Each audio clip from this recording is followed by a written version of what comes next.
Kah.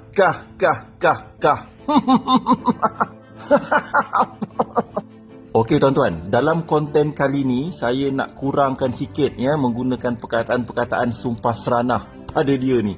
Bukan apa, ada sebab dia. Anda semua pernah tonton kan konten saya terdahulu kan. Saya kalau bercerita pasal si musibat ni, memang saya akan cakap perkataan-perkataan yang tak sedap didengar lah. Kan, bangang lah, bodoh, semua ni lah. Tak nak lah, bukan apa.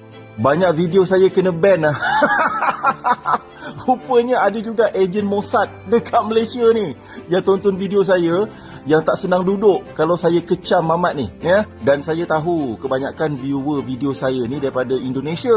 Indonesia pun kita tahulah sekarang dah jadi tali barut.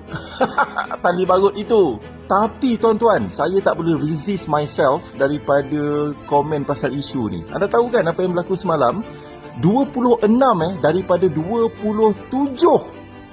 Saya ulang 26 dari 27. Shot satu je. European Union members mengundi untuk suspend trade deal dengan Israel. Maksudnya tak ada lagi sebarang trading ataupun deal akan dilakukan antara negara-negara dekat Eropah ni. Ni semualah Itali, Perancis, Spain apa semua ni kan. Dengan ni lah. Kita semua tahulah kebanyakan syarikat-syarikat IT dunia berpangkalan dekat sini kan. So pastinya akan menjejaskan kot sektor-sektor penting macam tu.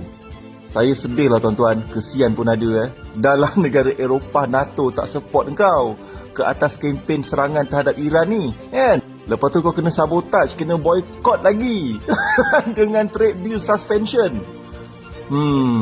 Kesian tau, kesian. Amat-amat kesian tuan-tuan.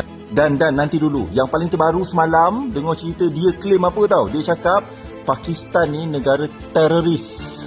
Sebab dia cakap konon-kononnya Pakistan ni jadi tali barut ataupun supporting Iran lah.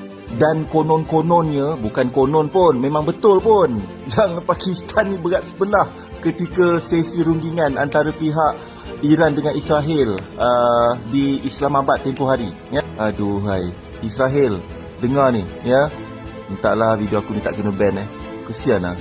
Engkau dibenci oleh semua orang everyone. Dia bukan masalah anti-Semitic tau, tapi lebih kepada what you have done to the world. Faham? And you deserve it Again, you deserve it. Itu je lah tuan-tuan. Bye.